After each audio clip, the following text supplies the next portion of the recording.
dar início aqui ao nosso podcast vocacional, aqui em nosso aspirantado de São Caetano do Sul. Estamos com as nossas vocacionadas que terminaram essa semana o nosso retiro vocacional, que foi do dia 20 ao 22 de janeiro, que foi direcionado, né, com as pregações do padre Denis Ricard, que foi uma bênção, né, meninas? Sim, foi um retiro muito abençoado. Estamos aqui nessa tarde de bate-papo, né, sobre vocação, também comentando um pouco sobre o nosso retiro, e que também abrimos todo o nosso público que possa perguntar, possa fazer perguntas, pode fazer curiosidades, né, o que o Espírito Santo inspirar. Então, eu sou a irmã Cristiane, sou formadora aqui do nosso aspirantado aqui em São Caetano do Sul, e é uma alegria imensa poder estar aqui em nosso canal, né, com quase já 2.000 seguidores, que tem esse desejo de conhecer mais sobre a vida religiosa, sobre a vida consagrada e também sobre a nossa congregação das irmãzinhas, os anciãos desamparados. Então, vamos começar com a nossa roda de perguntas, aqui com a Mariana, com a Maria Laura e a Milena, que vão estar hoje aqui de entrevistadoras, né? Então, mas também, como dizemos antes, deixamos aí ao público que temos aí a nossa turma de direção aí de trás das câmeras, que estão para auxiliar a gente também, né? E então deixamos abertos para que possam também participar aqui conosco nessa tarde, que seja uma tarde de muito fruto, que a gente possa ter um bate-papo legal sobre vocação. Aí eu passo a palavra, hein, Mariana? Irmã, uma pergunta que é muito frequente, com certeza deve ser muito frequente, muitas pessoas devem perguntar a você. Como foi esse seu chamado à vida religiosa? O meu chamado à vida religiosa eu tive aos meus 13 anos de idade. Como sabe, eu sou natural de Lençóis Paulista, né? A cidade tem aqui 6 conterrâneas aqui de Lençóis que vieram aqui participar do nosso retiro, né? Que foi uma alegria muito grande, uma cidade do interior de São Paulo. E eu nunca tinha pensado em ser freira. Minha família é uma família de músicos, né? Tenho meu pai, ele é cantor, tenho meu tio que faleceu recentemente, também que era cantor, compositor, né, violonista, pianista. E então eu pensava desde pequena seguir essa carreira de música, porque eu toco piano desde os 9 anos e sempre tive um talento nato para música, né? Como diz, o sangue tira. E então eu pensava seguir essa carreira com 11 anos, com 10 anos eu já saía fazer show com meu pai. Eu cheguei a tocar até na Facilpa, que é um dos eventos mais grandes que tem em Lençóis Paulista, né, com um show que tinha mais de 5.000 pessoas, com 11 anos. Então, assim, eu pensava numa vida em cima dos palcos. Eu também fazia teatro, eu fazia balé. Eu tive uma adolescência como qualquer outro adolescente, mas eu nunca na minha ideia tinha pensado em ser religiosa.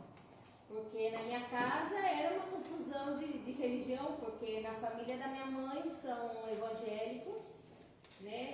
E da parte do meu pai são católicos, mas nessa época meu pai mesmo ele ia pelo espiritismo e minha mãe nem crente nem católica, porque minha mãe virou católica quando casou com meu pai, mas também não tinha um conhecimento profundo da fé e nem praticava. Então quer dizer que em casa eu não tinha ninguém assim que pudesse apoiar eu dentro de uma vocação. E eu nunca não sabia nem o que era isso de vocação religiosa. Eu via as freiras, eu só sabia que as freiras não podiam casar. Era a única coisa que eu sabia sobre a vida das freiras, eu não sabia outra coisa. Até que uma vez uma amiga minha me convidou para mim tocar numa missa. Porque elas estavam ensaiando uma missa do encontro e não tinha ninguém para tocar lá no lar, no asilo da nossa congregação em Lençóis. E eu falei, tá bom, se der para ir tocar numa missa, para mim não custava nada, né? Vamos ensaiar e tá. E justo era a missa do encontro vocacional, e eu não tinha nem noção do que era isso. E chegamos lá, começamos a ensaiar, todo dia a gente começou a ensaiar, de tarde, até que um dia ela falou assim, ai, vamos mais cedo, porque minha mãe que é voluntária lá, ela está costurando, pediu para mim levar umas linhas. Eu falei, tá bom, vamos mais cedo, né? E justo nesse dia, na hora que nós chegamos, era justo a hora da janta das idosinhas, né? E aí eu, por curiosa, fui curiosear o que a irmã estava fazendo ali. E aí a irmã que estava lá dando a janta para as idosas falou, menina, ele não quer me ajudar, dá de comer para essa idosinha, porque tinha um monte de idosinha ali doente, na cadeira de roda, tudo assim. Eu falei, ai meu pai eterno, como que eu falo não para a freira, né? E eu fui lá, e eu falei, dá essa sopinha para ela. Eu falei, meu Deus do céu, eu vou matar a velha engasgada, eu nunca dei de comer para ninguém, né? Eu falei assim, mas eu fui, comecei devagarzinho, meio com medo, mas eu vi aquele sorriso daquela idosa, né, como aquela gratidão de estar podendo ter aquela ajuda, né? E quando eu terminei de dar a comida para ela olhou para mim com um sorriso e falou que Deus te abençoe. Aquilo me tocou tão fundo de ter essa experiência de poder ajudar outra pessoa que estava necessitando, né? E aí eu falei assim, vou começar a vir todo dia aqui ajudar as irmãs da janta para as idosinhas. Aí eu comecei assim, aí todo dia eu comecei a ir mais cedo, um dia eu ia um pouquinho mais cedo, um dia eu ia um pouquinho mais cedo. Chegou uma hora, quando passou 15 dias, eu saía da escola, almoçava, lavava a louça e ia para o asilo. E ficava lá até 6h30, que era a hora que as irmãs iam rezar, né? E aí eu comecei a conhecer as irmãs, conhecer mais as idosinhas, eu levava bala para as idosinhas, eu sentava, conversava com as idosas. E aquilo começou a transformar a minha vida, porque começou a dar um sentido na minha vida, né? E eu comecei a conhecer pessoas muito boas ali, foi lá que eu conheci o grupo de oração da Renovação Carismática. E aí eu comecei também a participar dos grupos de oração, né? Comecei a rezar o terço, comecei a confessar, a comungar novamente, porque eu também nessa temporada também estava muito longe da igreja. E aí também, através, eu falo que eu também devo minha vocação à renovação, porque eu falo, minha vocação também nasceu dentro da renovação, porque eu acho que foi uma infusão muito grande do Espírito Santo que eu recebi nesse grupo de oração, né, que eles tinham um grupo de oração lá no asilo, e eu consegui, né, também ter essa experiência de Deus, né, e aquilo foi dando sentido na minha vida. Até que um dia que eu estava lá ajudando a irmã Tereza, né, que era a irmã que estava responsável das idosas, e ela perguntou para mim, você nunca pensou em ser irmãzinha? E eu falei assim para ela, Deus me livre, a última coisa que eu pensei na vida é ser freira, eu vou ser cantora, eu vou ser famosa. Né? Eu, na minha cabeça, eu falava assim que eu queria ser atriz da Globo, eu queria fazer teatro, eu queria ser atriz da Globo, eu pensava, eu tinha muitos sonhos, né? Mas naquele momento, quando a irmã Tereza perguntou para mim se eu nunca tinha pensado em ser irmãzinha, eu falei assim que foi aí onde o Espírito Santo aí tocou, porque aquilo começou como algo dentro que me mexeu por dentro. E era como uma voz que me dizia, e por que não? Se eu me sentia tão feliz ajudando aquelas pessoas, se a partir do momento que eu comecei a ir lá ajudar, que eu comecei a ter essa experiência de Deus, eu era outra pessoa, aquilo me deu sentido na minha vida, por que não? O que me impedia de seguir esse caminho? E eu fui para casa e aquilo que me corroía por dentro, porque eu não sabia mais o que eu ia dizer, o que eu ia fazer, o que era aquilo. Eu cheguei em casa, fui no meu quarto, fechei a porta, comecei a chorar e eu falei, Senhor, o que é isso? E era uma coisa que, como eu dizia, né, por que não? E aí eu tinha um tercinho na guarda da minha cama e quando eu li o terço, aí eu lembrei do chamado de Maria. Que Maria também não entendeu quando o anjo anunciou que ela ia ser a mãe de Deus. Eu imagino, e hoje, claro, depois de tantos anos, depois de eu estudar teologia, de ter essa vivência de Deus, né? E pensar que hoje o Gabriel ter falado com a Maria, não temas Maria, eu imagino a cara de Nossa Senhora quando viu o anjo ali. Né? Então quer dizer que sempre o chamado de Deus é algo que, assim, que transborda, é algo assim que a gente não vai entender no primeiro momento. Então, né, naquele momento que eu falei assim, é Deus que me chama. Aí como eu falo, caiu a ficha. É Deus que me chama. E a única coisa que eu falei, Senhor, se é isso que o Senhor quer, eis aqui a serva do Senhor que faça a tua palavra. Que se é isso, né? E aquilo me deu uma paz tão grande, me deu uma alegria tão grande, que aí eu tive a experiência de que esse era o chamado de Deus. Como eu falo, muitas vezes as vocacionadas esperam um sinal, esperam um milagre, espera que vai vir um anjo em sonho, espera que vai vir umas coisas tão extraordinárias para falar, não, sua vocação é a vocação religiosa, e não é isso. Deus vai usar de pessoas, vai usar de situações, vai usar de várias maneiras.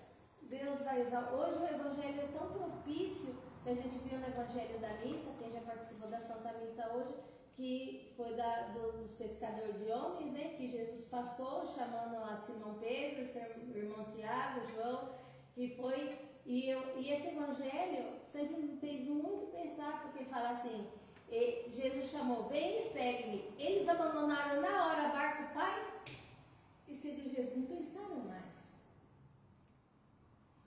E eu acho assim que para mim foi também uma experiência também assim, porque na hora que eu entendi que esse era o chamado de Deus para mim, eu falei, não, eu não vou duvidar mais se é isso que me faz feliz.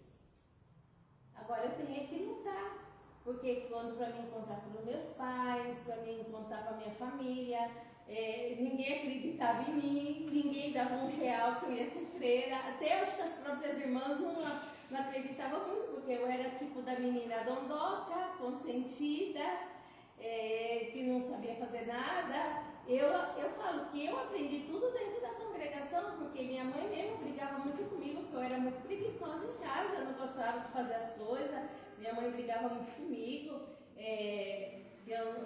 que falava assim, que as filhas das amigas delas faziam tal coisa, e eu não gostava de fazer as coisas, sabe? Mas eu falo assim, que Deus vai capacitando a gente, né? Deus vai capacitando para a missão. E aí depois, no final do ano, né, quando foi as férias, eu terminei a 8ª série, hoje o 9º ano, né? E eu pedi pro meu pai que eu queria vir passar as férias aqui em São Caetano, no aspirantado, né? Meu pai e minha mãe ficaram meio assim, mas acabaram deixando, né? Aí eu passei todo o mês de janeiro, passei aqui de férias e realmente eu me encontrei. Realmente eu vi que era isso, que era isso, que eu me sentia uma felicidade que não tinha tamanho.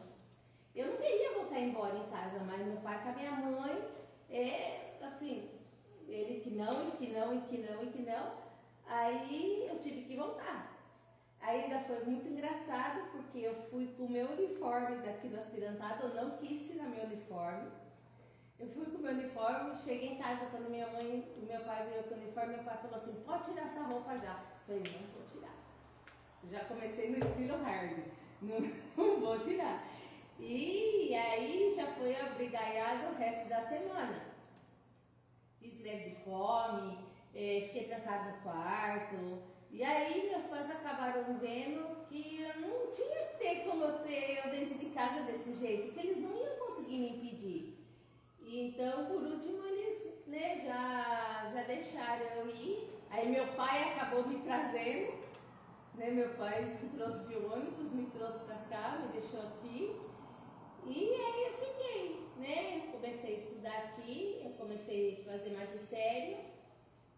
E claro, eles, né, eu estava muito feliz, mas eu sabia que meus pais estavam custando, né, a separação. E claro, hoje tudo é mais fácil, naquele tempo não tinha celular. Naquele tempo, 30 anos atrás, vim de São Paulo para cá, era de fosse para São Paulo era algo grande, era algo muito difícil, é longe. Né? Hoje tem facilidade, hoje você faz uma videochamada, você faz uma ligação no WhatsApp. Naquele tempo não tinha nada disso. Então era muito mais assim, custoso para a família. Né? Porque um padre mesmo falava assim, a vocação tem vocês, não sua família. Então a gente também compreende a dor que a família passa de uma separação assim. Né? Mas eu estava muito feliz, porque era isso que me transbordava. Aí eu tive aqui 4 anos na aspirantada até eu cumprir meus 18 anos. Quando eu cumpri meus 18 anos, eu já fui para o postulantado na Espanha, na Casa Madre, né, em Valência, onde temos nossa Casa Madre, e fiz toda a minha formação lá. Né? Então eu falo assim que valeu a pena, que realmente o chamado de Deus é algo que a gente nunca vai entender completamente nessa vida. Né? Mas é algo que realmente vale a pena. Tá vendo? Maria Laura. Qual é a parte mais bonita da sua fé para você?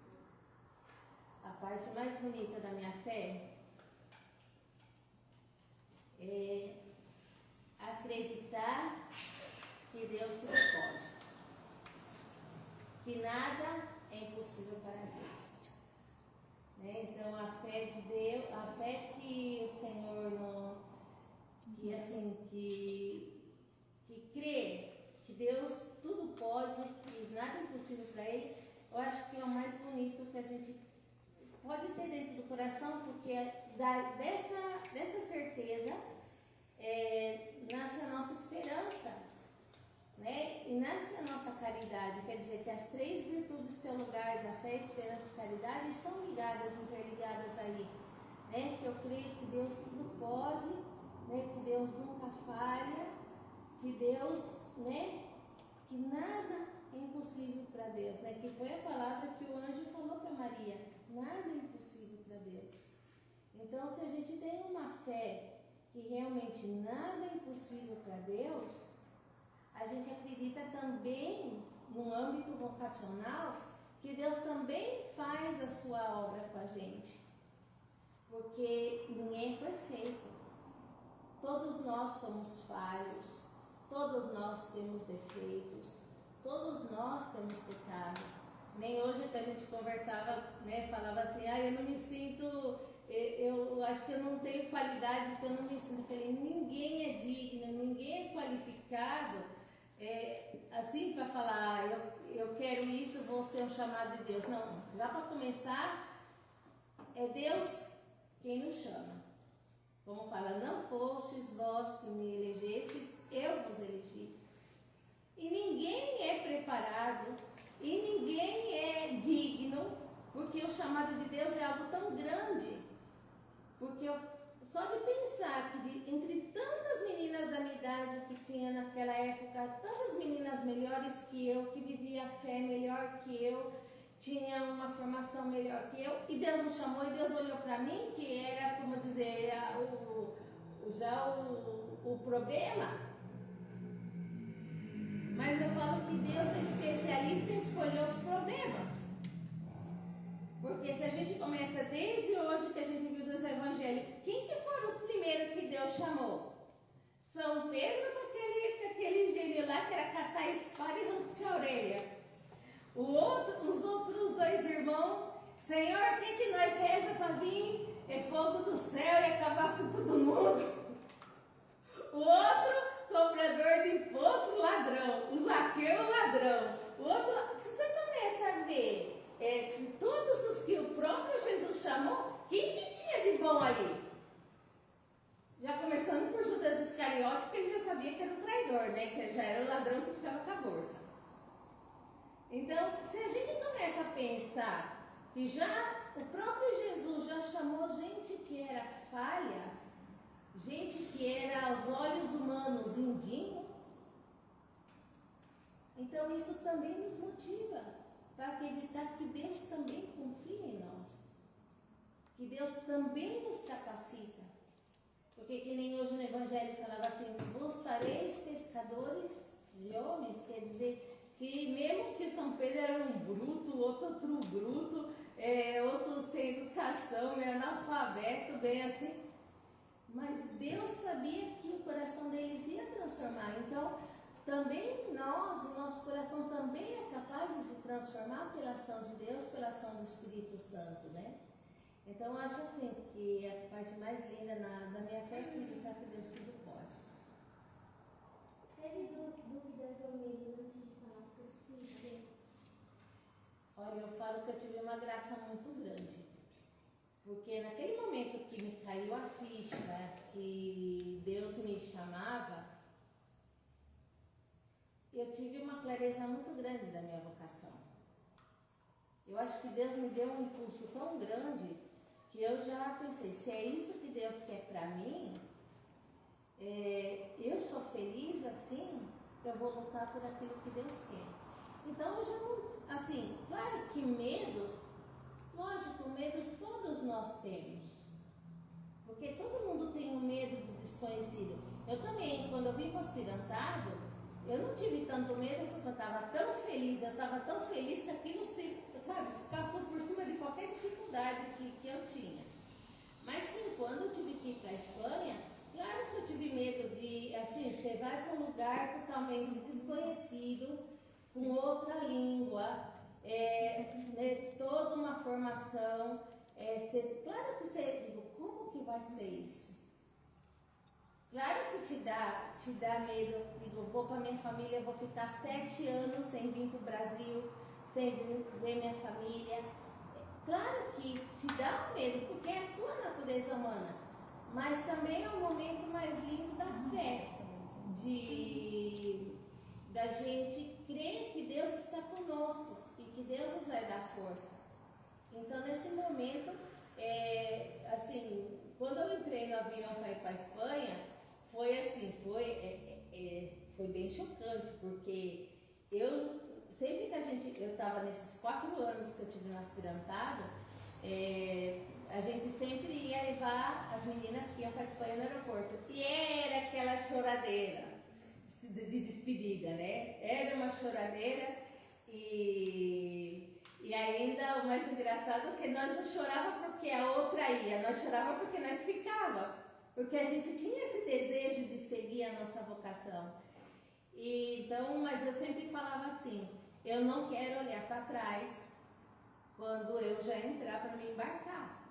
Hoje, graças a Deus, que já mudaram tudo lá no aeroporto de Guarulhos, mas 30 anos atrás, era assim, tinha como uma parede de vidro, que a turma entrava com o embarque para passar ali para a polícia, para passar a vistoria para lá, e você via as pessoas, a família do outro lado do vidro. Isso era cruel, menos mal que mudou. Porque eu falei assim, eu não queria olhar para trás, porque meus pais foram me despedir, quando eu fui embarcar para a Espanha, ver meu pai, minha mãe, meu irmão, minha avó, minha tia, vieram todos para se despedir de mim. E eu não queria ver meu pai e minha mãe chorando atrás, nem meu irmão, nem ninguém. E aí a outra aspirante que ia comigo, ela assim pegou em mim assim, eu pensei que era alguma coisa com os papéis, porque eu estava levando os papéis, os passaportes, todas as coisas. E nisso que eu olho para trás, eu vejo ali meu pai abraçado com a minha mãe, meu irmão chorando, tudo. E eu aguentando. Quando eu sentei naquele avião, mais eu desatei a chorar, que eu acho que eu chorei até não sei até que hora que eu chorei. Então eu fiquei assim, é uma dor que você sente, porque é um rompimento que você tem na sua família, mas ao mesmo tempo tinha aquela alegria que eu estava realizando o meu sonho, eu estava realizando não só o meu sonho, mas principalmente o sonho de Deus para mim, né? Então, claro, mas aí quando eu cheguei na Espanha, que as irmãs nos acolheram com tanto carinho, com tanto amor, chegamos na casa, aquela festa, aí se foi tudo. Então eu falei assim, a gente tem medo do desconhecido, mas a gente tem que enfrentar. Que tem perguntas aí? Qual erro comum os jovens mais cometem na vida espiritual? O erro mais comum, crer que tudo depende dele. Quando a gente tem que crer que as coisas não dependem só de nós, a gente tem que contar com a graça de Deus. Então, um dos erros na vida espiritual que os jovens mais têm é crer que ele tem que fazer todas as coisas, ele tem que conseguir, ele tem que... Não, é Deus quem faz a obra na gente. Então, quando a gente é dócil à voz de Deus, faz as coisas, mas conta com a graça de Deus, a vida espiritual decola. Porque mesmo na oração, sim, que eu tenho que me propor na oração. Claro que sempre nós somos humanos, a imaginação nossa vai ter distração, vai ter tudo. Mas eu não posso contar que a minha oração depende só de mim. A minha oração depende do Espírito Santo e depende desse Deus. Né? Então, crer que eu vou ser santo pelas minhas próprias forças. Eu não vou ser santo pelas minhas próprias forças. Eu vou ser santo pela ação do Espírito Santo que eu recebi no batismo. Com essa graça santificante que eu recebi no batismo. Então, um dos erros mais que os jovens cometem é isso, pensar que a santidade, né, vai depender das minhas forças, dos meus atos. E aí que acontece? Aí é onde o demônio mais vai atuar. Porque quando a pessoa pensa que tudo depende só dela, o demônio vai fazer essa pessoa desanimar quando ela não consegue atingir suas metas, vai fazer ela desanimar, eu não consigo, eu não posso, é muito difícil para mim, eu estou caindo sobre esse mesmo pecado. Mas por quê? Porque ela pensa que tudo depende dela. A partir do momento que ela entrega para Deus e deixa Deus atuar na sua alma, né, que a graça vai conjuntamente com o nosso esforço, mas muito da graça de Deus, aí a vida espiritual vai para frente, porque a pessoa aprende a ser humilde, que ela é totalmente dependente de Deus, que é o que Santa Teresinha nos diz na infância espiritual, de ser uma criança nos braços de Deus, ser totalmente dependente de Deus. Próxima pergunta. Quais os prós e contras, pontos negativos e positivos, desafios e como superou em ser freira em outro país? Olha, os prós e contras. Claro que o pós de poder, que nem no nosso caso, ter a formação na nossa casa matriz, que é onde está nossos fundadores, que está o corpo da nossa Santa Madre fundadora, está nosso Padre fundador, quer dizer que está toda a espiritualidade da congregação está ali. Quer dizer, que é o berço da congregação. Então, se formar no berço da congregação é algo assim inexplicável, né? Onde que tudo começou, né? Também pela riqueza de você ir, de ter outra cultura.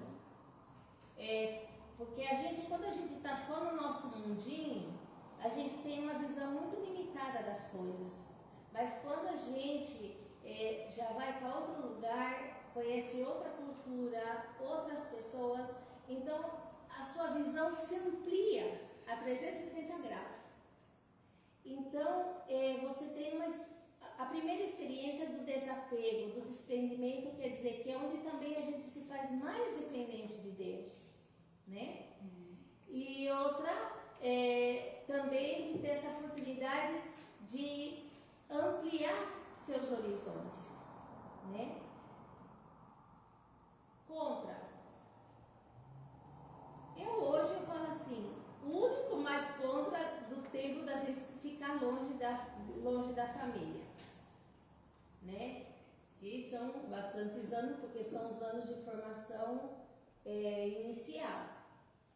Mas como eu falei assim, hoje a distância se diminuiu muito, porque você pode fazer uma videochamada, você vê outra pessoa, você tem hoje eu falo que não é tanta desculpa da distância, Porque hoje você tem o WhatsApp, claro, mesmo que as nossas formandas não tenham celulares, porque durante pré-postulantado, noviciado, primeira etapa de juniorado, as nossas formandas não usam celular. Nós temos um celular para casa de formação, né? Que sempre tem a mestra e tem outro celular para casa de formação, para poder se comunicar com a família. Porque se a gente não se desprende, porque hoje uma das coisas que estão acabando com as vocações também é o celular. Porque é hoje um vício digital que a pessoa não acaba se desprendendo das coisas e não se foca onde tem que se focar. Então, mas isso foi um parênteses, né? Mas voltando no isso, né? Hoje a distância com as videochamadas, assim, eu acho que o único contra que eu senti mais foi, né, tantos anos assim longe da família. Mas eu falo também que me passou tão rápido, que assim, quando vi já tinha vindo visitar meus pais, já tinha assim, então quer dizer que também tudo foi com alegria, não foi com uma coisa também do sacrifício do tamanho do mundo, não, foi com alegria, foi uma entrega alegre. Também o mais lindo da gente ter um noviciado internacional, que eu, da minha turma, quando fui noviça, nós éramos 32 noviças. Então tinha noviças do México, do Peru, da Bolívia, da Espanha, de tudo quanto é lado. E a gente se enriqueceu tanto, que foi uma das experiências mais lindas que eu tive na minha vida. Como é a rotina de oração de uma freira? Bom, cada congregação tem a sua rotina, tem a sua disciplina.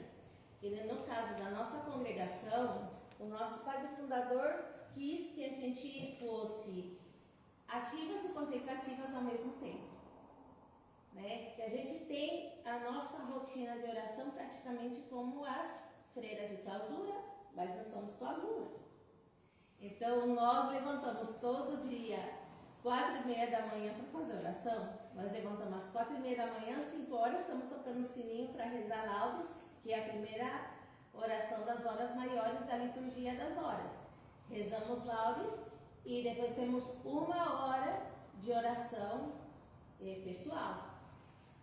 Estamos todas na capela, mas um silêncio profundo, e cada a gente lê um ponto de meditação, mas 1 hora de oração, que é onde nós tiramos a força para a nossa missão, né? Depois disso a gente já vai lá atender os idosos, que é o nosso carisma, né? Que é o cuidado dos idosos, né? Depois temos a Santa Missa, que também é o centro do nosso dia, é a Santa Missa, a Eucaristia. Depois temos a nossa rotina de trabalho. Depois, antes do almoço, a gente tem 15 minutos de exame de consciência, que se junta toda a comunidade outra vez.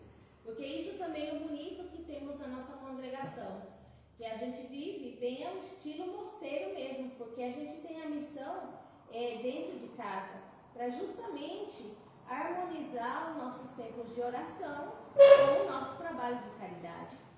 Então vamos todas as irmãs juntas, não é eu rezo sozinha, amanhã eu rezo com outro, não, todo mundo junto, vida em comunidade. Aí depois nós temos esse 15 minutos de exame de consciência, aí a gente tem o almoço, também todas as irmãs juntas. Geralmente a gente tem um almoço em silêncio, sempre com uma leitura espiritual, né? Caso dia de festa, domingo, né? Que a gente tem a recreação na mesa, que é quando a gente pode conversar no almoço, né? Mas depois a gente tem uma visita a Jesus sacramentado, que a gente tem um costume muito bonito, que se fazia nas antigas igrejas, que sempre as pessoas, a gente chama a estação a Jesus sacramentado, porque os cristãos iam nas igrejas fazer visita a Jesus sacramentado, então cada igreja era uma estação.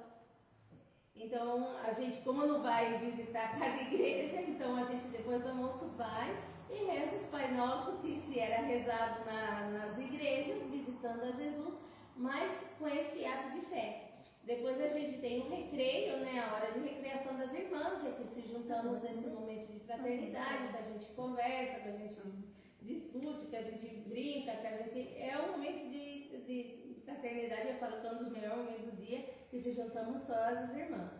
E depois a gente tem descanso. Depois do descanso nós rezamos o terço, também todos os dias rezamos o terço em comunidade. Uma parte do rosário a gente reza em comunidade na capela, porque temos de regra isso, né? Depois do terço nós temos um tempo livre, as irmãs, né? Porque, claro, a gente também necessita ter um tempo livre para nós, se alguma quer fazer alguma coisa, quer ter uma leitura, quer estudar, o que seja, a gente se arruma entre os tempos de manhã e de tarde, a gente se arruma. Depois, né, cada irmã vai para o seu setor, né? E à tarde a gente se junta novamente toda a comunidade para rezar as vésperas da liturgia das horas. Rezamos as vésperas. E depois a gente tem a janta também, né? Sempre também em silêncio, com leitura, ou o dia que as irmãs da mulher estão cansadas, um dia de festa, a Maria dá recreio na mesa.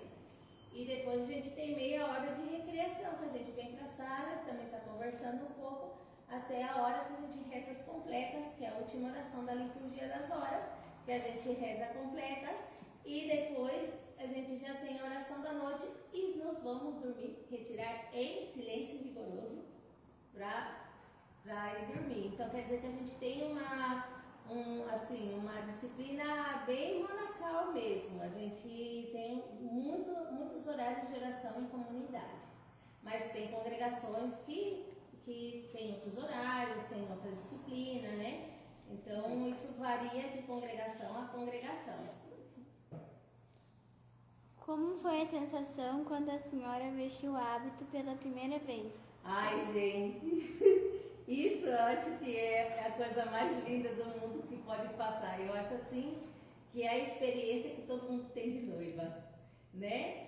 Que nossa congregação, nós vestimos não vestimos todo vestido de noiva, mas a gente veste um véu enorme até o chão, com uma coroa de flores.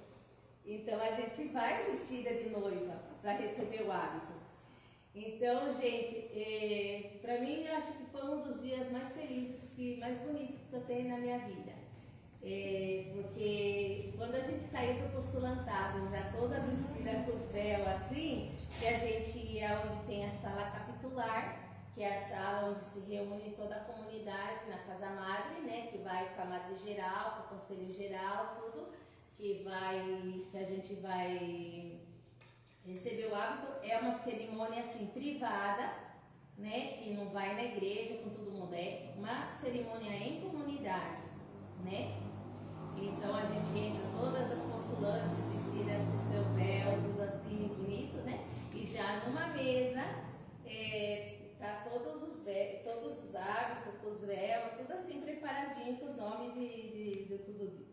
Já antes do dia da toma de hábito, também é muito lindo o dia que nos vamos experimentar o hábito por primeira vez. Eu lembro que porque eu vesti o hábito no dia 29 de abril de 97. E então, no dia da Anunciação, no 25 de março, levaram nós para experimentar o nosso hábito, que as irmãs mesmo costuram. E foi uma emoção tão grande quando a gente já estava assim, se experimentando, tudo assim como está, e já foi uma emoção grande. Mas no dia da toma de hábito, aquilo lá se transborda. E as irmãs cantando, o mais lindo, que a gente, quando entra, vão cantando o Veni Creator, invocando o Espírito Santo todo em latim, porque nós temos isso muito da congregação de preservar o latim, né? Tanto é que nós temos muitas orações em latim, que a gente preserva o latim. Então vão cantando o Veni Creator e a gente vai entrando nas postulantes, assim, é muito bonito. E depois a Madre Geral, a Secretária Geral, lê alguns capítulos das Constituições sobre o noviciado, e aí a Madre Geral nos faz umas perguntas, né, o que a gente está pedindo. Então as postulantes, né, respondem que a gente está pedindo experimentar da vida da congregação, de conhecer mais a vida da congregação, né? E é um momento muito bonito. Depois disso já se passa a vestição. E aí a madre geral vai chamando o nome de cada uma e a gente se ajoelha diante da madre e a madre entrega o pacotinho pra gente com o hábito e o véu, né? O véu branco, que as noviças vão de véu branco, né? E aí a gente vai saindo, a mestra de noviças espera a gente na porta e aí a gente vai saindo atrás da madre numa sala em que já estão as irmãs que a gente escolhe de madrinha, porque a gente sempre escolhe 2 ou 3 irmãs de madrinha para nos vestir o hábito, estão esperando nós nessa sala onde nos vestem, né? E aí o mais bonito é o símbolo que a gente tem, e quando a mestra de noviça fica na porta com uma caixinha e uma tesoura, e ela corta uma mecha do nosso cabelo dizendo essa frase do Eclesiastes: vaidade de vaidade, tudo é vaidade. Quer dizer que naquele momento, quando eu vou vestir o meu véu, eu estou deixando aquela vaidade do mundo, né? Para viver a humildade e essa pureza de Deus, né? E aí as irmãs nos vestem, tudo, é uma festa, nos vestem com tudo. E é tão lindo quando a gente já volta, né, todas vestidas assim para a sala. Assim, eu falo assim que é uma das lembranças mais bonitas que eu tenho da minha vida, foi do dia da minha toma de hábito. Fases até chegar a votos perpétuos.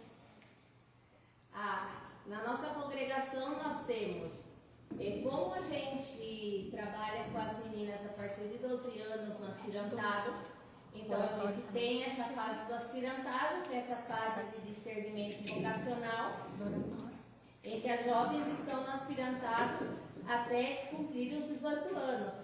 Caso jovens que já são maiores dos 18 anos, vai dar o tempo que a gente veja necessário de preparação no aspirantado. Depois, na nossa província, nós temos o pré-postulantado em Buenos Aires, na Argentina, na nossa casa provincial, que geralmente estão 3 meses, né, que é o tempo que a gente pode estar lá de turista sem ter visto, né, para poder assim, se soltar um pouco mais o espanhol, que é a língua oficial da congregação. Então, nós brasileiras temos que aprender o espanhol na perfeição, né, porque é nossa segunda língua. Então, ali, lá na Argentina, como tem várias irmãs que já estiveram aqui no Brasil, fica mais fácil para se adaptar, né? Então, as meninas estão lá 3 meses para se soltar um pouco mais o espanhol. Depois regressam aqui no Brasil para fazer os papéis de residência para ir para a Espanha. Depois temos o postulantado, que dura em cerca de 9 meses a 1 ano, né, de postulantado. Depois temos os 2 anos de noviciado. E depois temos 6 anos de votos temporais, que são divididos em 3 etapas, né? Que são os 2 ou 3 primeiros anos, que são os anos de estudo técnico que a gente tem, né? Depois é onde a gente sai para as comunidades e nós temos o último ano antes dos votos perpétuos, que a gente chama terceira aprovação, que é um ano de reflexão, que a gente, como se voltasse no noviciado, um ano que a gente se junta, todas as formandas que são desse grupo, se juntam na casa matriz, né, na casa madre, e para reflexionar, quer dizer, já passei noviciado, já passei quase todo o juniorado, e eu vou me preparar para fazer os votos perpétuos. Então é um ano inteiro que a gente tem de acompanhamento com uma formadora, e também de reflexão, reflexionando, se preparando para fazer os votos perpétuos.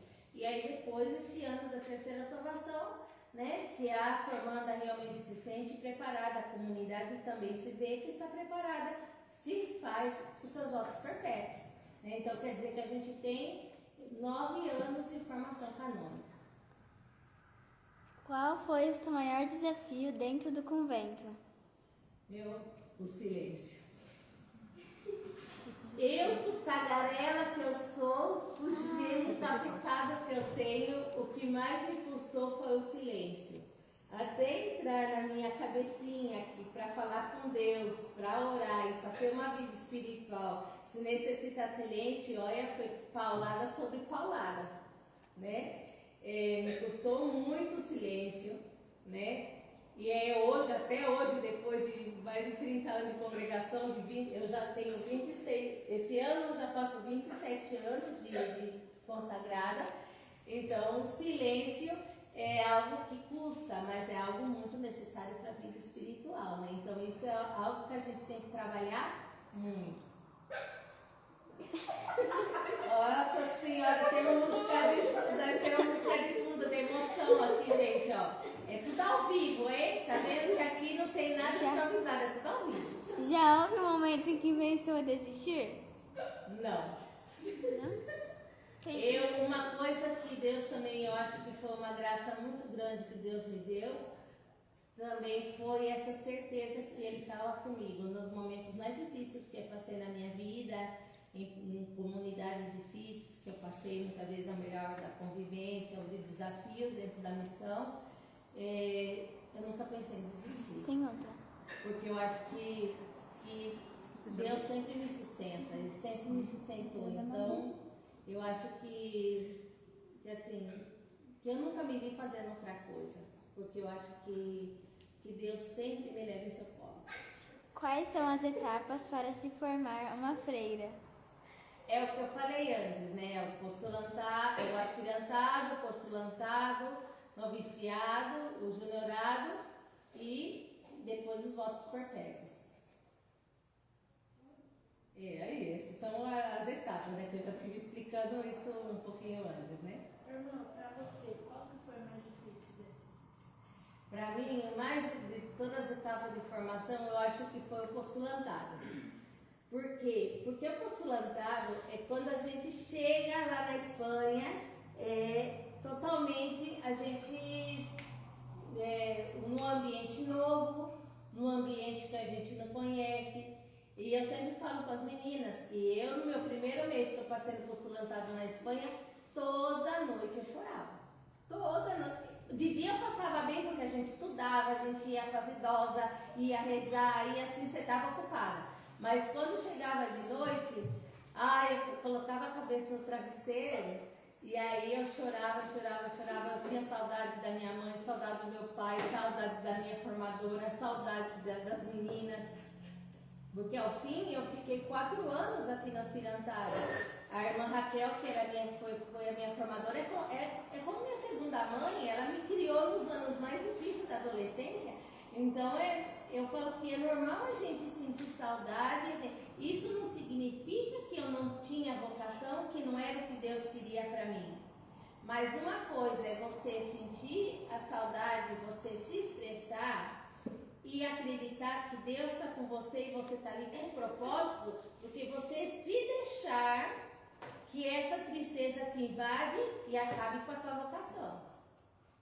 Então, por mais que eu me sentia super feliz, eu estava super feliz de estar ali na formação, mas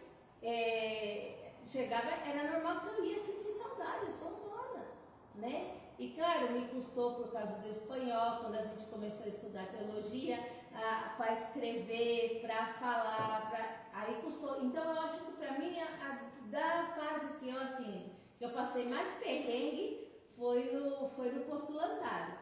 Mas também depois de uns 4, 5 meses que eu estava ali, minha filha, se acabou o perrengue, porque aí eu já estava com a corda toda e não tinha quem me segurasse mais, né? Então, mas eu acho assim, porque depois do noviciado, sim, me custou pelo silêncio, pela essa interiorização, que a gente já tem que ter mais essa consciência de se preparar para fazer os votos, é algo muito sério. Então, que a gente tem que trabalhar mais por dentro, trabalhar as virtudes, eu trabalhar o meu temperamento, o meu gênio, que eu sou uma pessoa super encapetada, eu falei, eu conheço o meu barro. Eu sei que assim, meu irmão chama eu de freira roqueira porque eu adoro escutar rock set. E não vou negar que não, hein?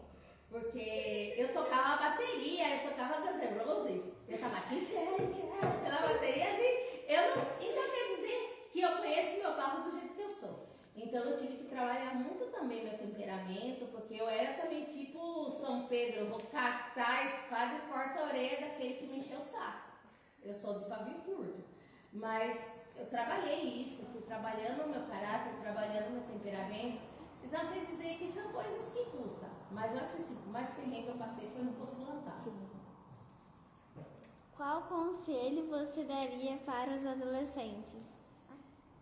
Primeiramente, não se achem dono da verdade que sabem tudo. Uma coisa que os adolescentes têm, eu acho que tem que mudar, e pensar que já sabem tudo. A gente não sabe nada, a gente pode ter, eu já vou fazer 48 anos e tem muita coisa que eu não sei, eu não sou dono da verdade. Então a gente tem que entender que nós não sabemos tudo, que não somos donos da verdade, que a gente tem muito que aprender e tem muito que escutar, porque o adolescente não gosta de escutar, não gosta de ser contrariado. E se a gente quer crescer numa vida espiritual, quer crescer dentro de uma vocação, a gente tem que escutar e também aprender que as coisas não vão sair do jeito que a gente quer e da maneira que a gente quer. Então, se os adolescentes se escutassem um pouquinho mais e não fossem tão empenhados na sua vontade, não quebrariam tanto a cara e não fariam tantas coisas erradas, né? Mas eu falo assim, que faz parte, que quando a gente é adolescente, a gente tem que quebrar a cara mesmo para tomar vergonha na cara. Então não tem jeito, né? Então, quem fica o conselho e segue, bendito seja Deus. Quem não, quebre a cara mais um pouco e depois você já vai aprender. Se não aprendeu por amor, vai aprender pela dor. Calma aí, que sim. Conselhos para viver a fraternidade. Principalmente a paciência, a tolerância. Mas a palavra principal é a empatia. Se pôr no lugar do outro. Porque quando a gente aprende a se pôr no lugar do outro, se vai evitar fofocas, se vai evitar murmurações, se vai evitar juízos temerários, se vai evitar muita coisa que vai quebrar essa harmonia e essa fraternidade. Quando a gente se coloca no lugar do outro. Porque quando a gente não se coloca, não sabe o que o outro está passando, não se coloca no lugar do outro, então a gente corre o risco de pensar que nós somos certinho. Aí é tipo fariseu publicano, né? Que eu cumpro as regras, eu não sou que nem aquele lá que cobra imposto, que não sei o quê. A gente começa a apontar o dedo. Então isso quebra muito a fraternidade. Então, quando a gente é capaz de se colocar no lugar de outro e compreender as outras pessoas, aceitar as pessoas como elas são, não que elas sejam do jeito que eu quero, porque da mesma maneira que eu não sou da maneira que elas querem que eu seja, eu também tenho que aceitar elas do jeito que elas são. Eu não posso querer que nem as pessoas sejam na minha medida, porque nunca vão ser. Porque cada pessoa é única e irrepetível, né? Então, eu acho que essas são as regras básicas para boa convivência e boa fraternidade. Como foi o retiro vocacional? Aí eu acho que aí todas aí tinham que responder, porque não fui. Eu só tive, como quem disse, de mediadora, né? De juiz ali, né? Mas eu acho que foi uma experiência muito linda. O Padre Denis, que Deus abençoe muito, muito o Padre Denis, porque foi uma bênção de Deus. O Padre Denis, as colocações do Padre Denis. Tanto aí eu deixo aí para quem assistam em nosso canal do YouTube, Aspirantado Santa Teresa Joanet, tem a playlist com todas as pregações do retiro que foram maravilhosas. Principalmente a pregação sobre a vida esponsal do dia de Santa Inês, aquela foi, que eu acho que toda menina que tem o desejo de uma vocação consagrada tem que escutar aquela pregação. Aquela pregação é demais. Então, mas eu acho assim que todo o retiro foi muito bonito, o Espírito Santo agiu muito Começando no primeiro dia que nós ficamos sem luz, sem energia, fizemos uma adoração na luz de vela, mas nós estivemos ali fazendo adoração ao Santíssimo já no nosso primeiro dia de retiro, que coitado do Padre Denis chegou aqui, era 11h30 da noite, com uma chuva, sem eletricidade na casa. Eu falei, é só prova, mas esse retiro vai sair. E realmente foi uma bênção, né? Foi muito bonito, né? Com pontos muito concretos, muito práticos. Então eu acho que aí todas que participaram que podem comentar. E aí tem, como eu falei, no nosso canal tá aí todas as pregações que quem não conseguiu, não teve oportunidade de acompanhar ao vivo, pode estar lá assistindo esse retiro, que é maravilhoso. Irmã, o vídeo do nosso teatro também tá? Tá tudo, tá o teatro, tá do teatro, tá tudo lá, o terço luminoso que foi feito, tá tudo no canal, no nosso canal do YouTube, tá todas as atividades que a gente fez no nosso retiro. Então, quem se interessa pode estar indo lá, se inscreve no nosso canal, que lá também tem pregações lindas de todos os nossos outros retiros vocacionais. Também tem vídeos sobre a congregação, tem muita coisa legal lá no nosso canal que pode ajudar muito quem está no discernimento vocacional. Acabou? Então, a Milene, quem que falta agora da pergunta? Quem tem mais? Da última vez, né? Mas eu acho que a gente pode falar do retiro. Comentem então sobre o retiro, então. No primeiro dia, como a irmã falou, a energia acabou. Nós meninas de Ourinhos e Lençóis Paulista, a gente já estava aqui desde sábado e nenhum dia tinha acabado a força. Foi chegar a hora, a gente estava sentada na capela, a irmã começou a acender as velas, acendeu as velas, a energia acabou. Daí ficava ligando aquela luz. E a gente começou a ficar coisada, porque a luz ligava. Mas a gente fez aquela adoração, a luz de velas, e a luz só foi voltar na hora do almoço do outro dia. A gente ficou a manhã inteirinha sem luz também. Mas, assim, foi um retiro que eu posso dizer, eu vim no último retiro de janeiro. Eu não vim no meio do ano, mas eu vim nesse.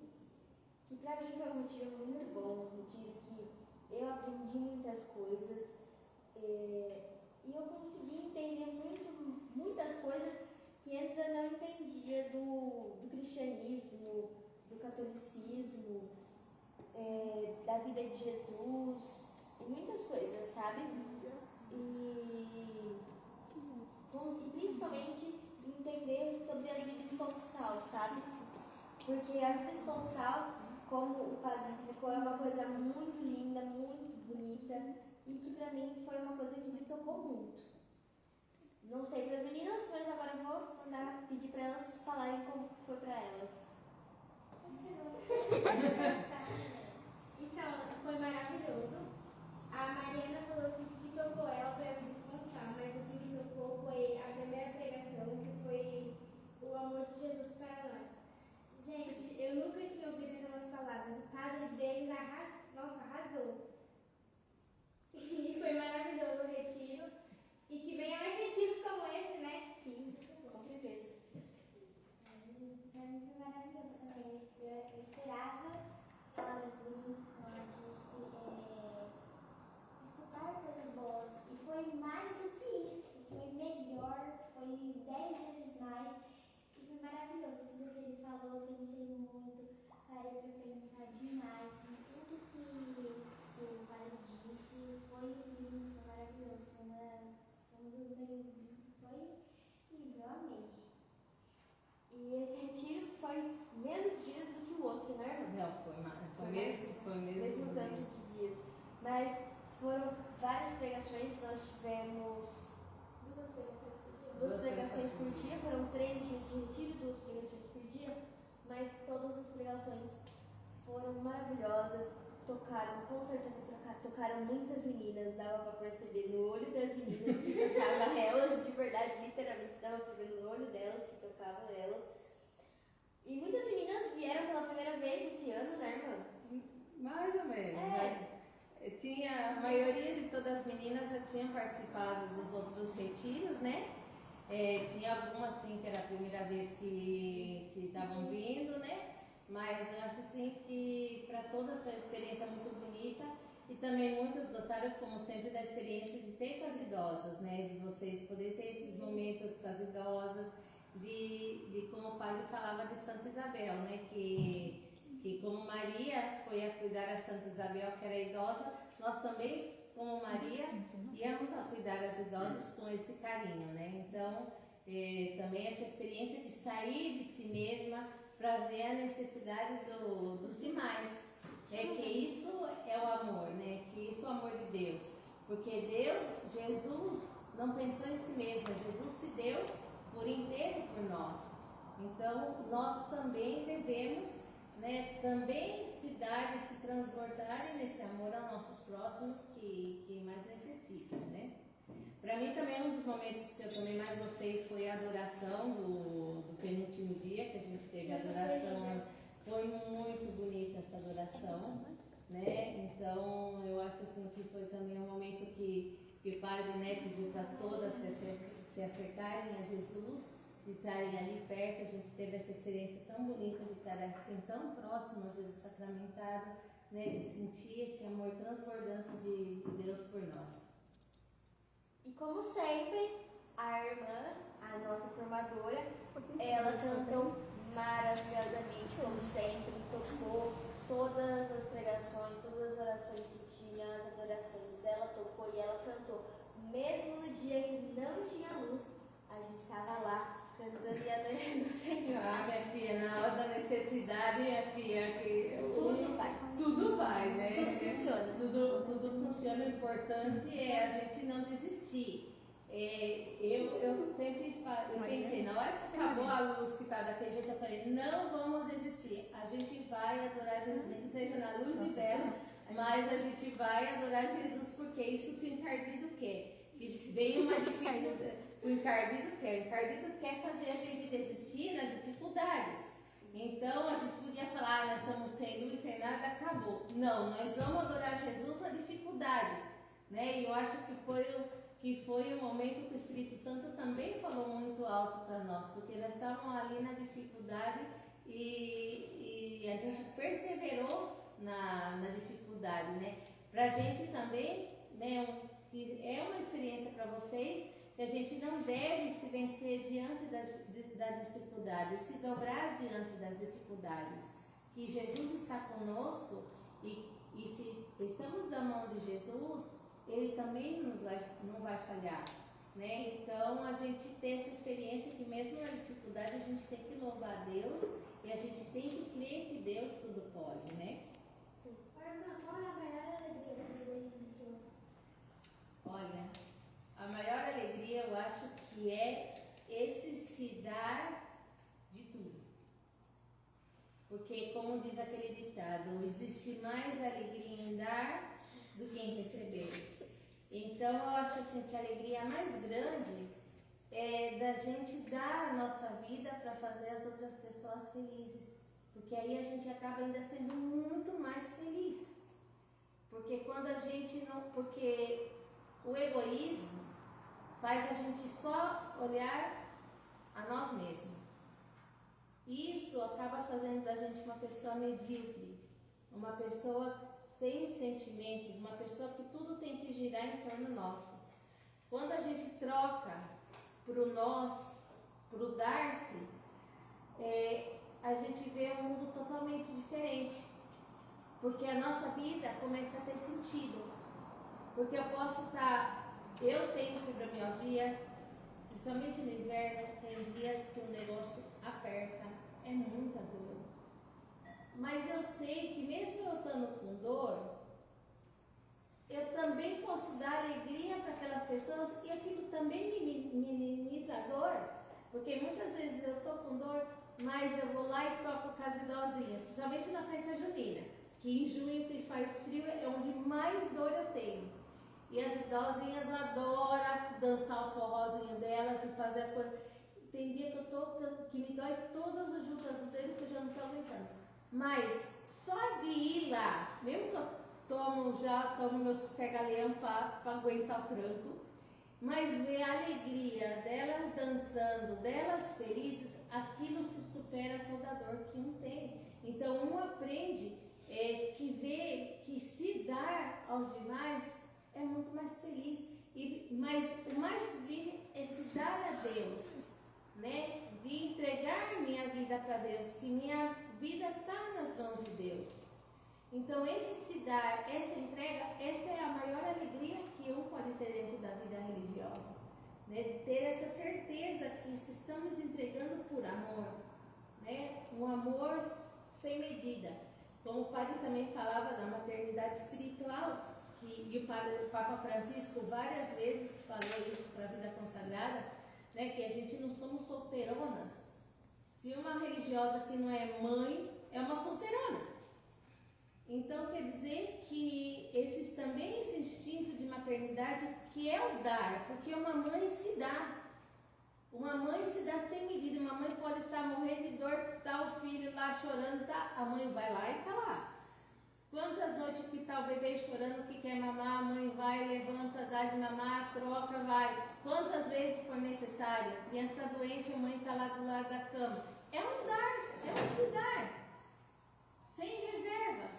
Então isso é o mesmo na vida consagrada, da gente se dar sem reserva e se dar a Deus tudo, porque Deus pede tudo pra gente, porque somos dele e pertencemos a ele. Irmã, uma mensagem que você gostaria de compartilhar com o mundo sobre sua vocação, sobre a vida religiosa, sobre Deus, uma mensagem que você gostaria de compartilhar com o mundo? Que vale a pena seguir Jesus. Seja sendo cristão, leigo, seja cristão consagrado, seja no matrimônio, seja na vocação que Deus chama cada um, né? Porque todas as vocações estão chamadas à santidade, né? Cada vocação, cada chamado específico é chamada à santidade que nós recebemos no nosso batismo. Então, que vale a pena a gente seguir Jesus e seguir os ensinamentos de Jesus e viver conforme os ensinamentos de Jesus. Que não é só falar, eu sou católico, eu sou cristão, e não viver esses ensinamentos de Jesus. Porque o que nós hoje na hora da comida falava, não somos católicos de IBGE. Só para falar que é católico, para falar que eu tenho uma religião. Porque como eu comentava com vocês hoje que saiu esse papo na hora do almoço. Não adianta falar que eu sou católico, mas apoio o aborto, apoio a pílula do dia seguinte, que é um abortivo, que tem muitas meninas que não sabem, porque na internet você pergunta, coloca lá no chat GPT, a pílula do dia seguinte é abortiva? Vai falar que não, mas é um abortivo, porque até eu falei assim, eu ia explicar isso para vocês e vai sair o tema, né? Porque a pílula do dia seguinte, o que ela faz? Ela não evita a gravidez, ela evita que o embrião que já tenha sido concebido se anide no útero, porque o que faz? Ela não deixa a parede do endométrio, onde o embrião vai se fixar, fica espesso, como a gente fala, um colchãozinho que o bebê vai se fixar. O que faz a pílula do dia seguinte, que é uma bomba hormonal, porque para vocês terem noção, uma pílula do dia seguinte equivale a 15 comprimidos de anticoncepcional de uma vez. É uma bomba hormonal. Então, ela não vai evitar que tenha uma fecundação. Ela vai evitar que aquele embrião que já tem formado se anide no útero. Então, o que o embrião vai morrer? Ele não vai conseguir se anidar. E o que é isso? Um aborto. Então, é abortivo. Tem um vídeo muito legal do professor Felipe Aquino explicando isso, que está super. Quem tem dúvida, assista, que é super. Então, quer dizer que um católico que aprova essas coisas, que aprova as coisas que vão contra a moral católica, não é católico, não é cristão, então não está vivendo ensinamentos de Cristo, né? Então, se eu quero seguir a Cristo, que é o que vale a pena seguir a Cristo, eu tenho que seguir a Cristo conforme os seus ensinamentos e o conforme o que nos ensina a tradição da igreja, né? Isso que é o lindo ser católico, né? Que tão lindo fala o padre Paulo Ricardo, que eu amo, fala, é lindo ser católico, mas quando eu vivo a doutrina da igreja católica e não começo a misturar as coisas, porque senão é como eu falar, eu faço uma igreja na minha medida e não somos cristãos para ser na minha medida. A nossa medida é Cristo e a nossa meta é a santidade. Então, tem mais pergunta? Já houve alguma experiência marcante na sua vocação? Pode ser com as doses? Olha, eu acho que a experiência mais marcante que eu tive foi quando eu era junior, que foi na minha primeira comunidade que eu tive de responsável de uma enfermaria, que eu estava com os idosos. E tinha um idosinho, que ele chamava José, e ele me ajudou muito quando eu cheguei nessa casa, que eu não conhecia os idosos do setor, então ele ajudava, ele falava, esse é fulaninho, esse é ciclaninho, esse assim, esse come tal coisa. Ele me ajudou muito, muito, era como um anjinho para mim, sabe? Ele era muito engraçadinho, ele ajudava a lavar a louça e tudo. E depois de um tempo, ele teve câncer de próstata. E por desgraça, esse câncer desenvolveu muito rápido e ele acabou tendo metástase nos ossos. Então ele teve umas dores terríveis e assim, depois que diagnosticou, ele não durou 6 meses. E foi 6 meses de muito sofrimento. Até chegou uma hora que, gente, era puro sangue que nós tivemos que sondar ele, colocar uma sonda vesical nele para a gente controlar a urina, tudo. E ele acabava, era puro sangue que saía, ele tinha muita hemorragia, tinha que estar colocando direto injeção para parar as hemorragias dele, ele tinha muita dor. Então, assim, por último, quando ele já esteve na cama com bomba de morfina, com um transdérmico de fentanilo, que é também um analgésico muito potente que se usa para as pessoas com câncer, e ele sofria muito, muito. E eu ia sempre lá, estava pendente dele, ele também não tinha vontade de comer. E aí eu perguntava o que ele queria comer, eu fazia as coisas que ele tinha vontade de comer. E cuidava dele com todo o carinho que eu podia cuidar. Aí teve um dia que ele já estava bem ruinzinho, e ele chegou para mim e falou assim para mim, sabe, irmã, eu já não tenho mais medo de morrer. E eu falei assim, por quê? Eu falei, José, então por que você não tem mais medo de morrer? Ele falou assim, se a senhora é tão boa comigo e me cuida tão bem, como não me cuidará Deus no céu? Então, naquele momento, eu tive que sair do quarto e, nossa, mas eu chorei tanto, porque foi um momento tão, assim, forte na minha vida, que foi onde eu entendi toda a minha vocação. Que eu era um instrumento de Deus e da sua misericórdia. Que eu tinha conseguido aquilo que meus padres fundadores queriam que fossem as irmãzinhas, né? Com a frase que a nossa Santa Maria nos deixou de lema, cuidar dos corpos para salvar as almas. Então, que através do meu cuidado, através do meu carinho, através da minha dedicação, esse idosinho tinha encontrado a Deus.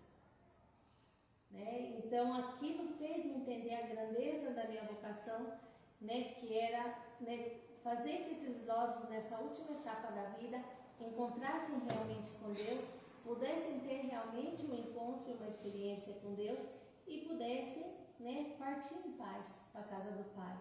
Que é isso que eu acho mais lindo na nossa vocação, na nossa congregação, é justamente essa missão, né, de encaminhar esses idosos nessa última fase da vida, nessa última etapa, levar eles para Deus, para que eles possam partir em paz para a casa do Pai e tenham uma morte santa, com os sacramentos, e que sejam bem atendidos e tenham a dignidade que merecem.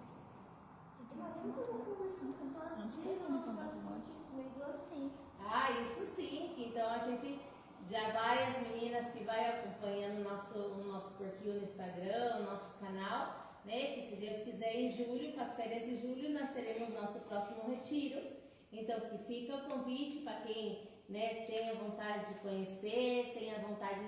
Também fica o convite para as meninas vocacionadas que queiram fazer uma experiência aqui em nosso estudiantado, que a nossa congregação, a gente não tem, como se diz, um tempo específico para as meninas que queiram fazer uma experiência. As meninas que queiram conhecer, podem estar vindo aqui nos fins de semana, podem também estar vindo assim, quer fazer um mês de experiência, também pode vir, que vai ser muito bem acolhida. Então, é só ir conversando com a gente que a gente permite que possa vir vivenciar e conhecer a congregação mais de perto, né? Então, a gente deixa esse convite que as meninas que tenham interesse em conhecer mais sobre a congregação ou queiram fazer um acompanhamento vocacional para fazer um discernimento, também podem estar entrando em contato comigo, podem estar vindo aqui no nosso estudiantado também, conhecer, vivenciar um pouco e também, e no nosso próximo retiro em julho, né, possam vir participar com a gente também, né? Aí fica o convite também. Então eu quero agradecer a todos que estiveram acompanhando aí no nosso canal, né, no nosso perfil. Quero agradecer as meninas que esteve aqui compartilhando a mesa, a toda a turma que esteve fazendo perguntas aí, né? O meu muito obrigado por estar participando, para também ajudar outras jovens que possam esclarecer um pouco sobre a vocação religiosa, também sobre sua própria vocação. E aí eu queria chamar aqui as meninas dos bastidores, né, para aparecerem, nem que seja no final, que possam aparecer todo mundo aqui, ó, que estão aqui quietinhos aqui, né? Né? E estão aqui. Então, vamos rezar uma Ave Maria por todas essas pessoas que nos acompanharam, por nossas famílias e também por todas as meninas vocacionadas, para que, né, tenham essa coragem, né, de seguir a Jesus, que não se deixem dominar pelos seus medos, né, pelas suas dúvidas, que possam, né, seguir esse caminho que Deus está inspirando no seu coração. Ave Maria, cheia de graça, o Senhor é convosco. Bendita sois vós entre as mulheres, e bendito é o fruto do vosso ventre, Jesus. Santa Maria, Mãe de Deus, rogai por nós, pecadores, agora e na hora de nossa morte. Amém. Glória ao Pai, ao Filho e ao Espírito Santo, como era no princípio, agora e sempre. Amém. Então, que Deus abençoe a todos e até a próxima!